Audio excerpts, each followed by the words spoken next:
Delta variant continues to increase, leaving many to wonder if we're in for a repeat of last year. Our Angela Kim spoke to an epidemiologist about what we could see in the near future. I think it's important to understand that the science is evolving as we're living through this pandemic.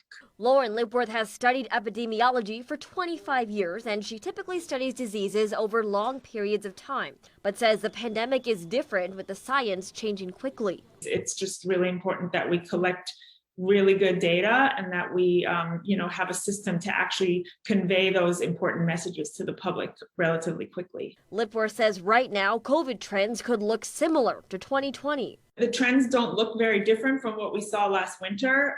In fact, they maybe look even a little bit worse right now. However, she says this year provides more resources that could prevent another major spike for a long period of time. Going back to some of the behaviors that really seemed to reduce transmission last year, also just working really, really hard to increase vaccination. She says one big factor to keep in mind is unvaccinated populations, specifically people in rural areas and children under 12. Even within the state of Tennessee, in rural areas, non-metropolitan areas, where the proportion of the population who is vaccinated is even lower than what we see statewide. She says trends in COVID will heavily depend on how people in Tennessee take precautions like masking and increasing vaccination rates. I feel really strongly that kids can go back to school safely, but it requires a lot of important measures and layered strategies within the school, including, I would argue, for universal masking in schools. Reporting in Chattanooga,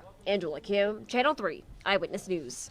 Tennessee is number 5 in the nation for disease activity and just today became the 12th state to surpass 1 million COVID cases.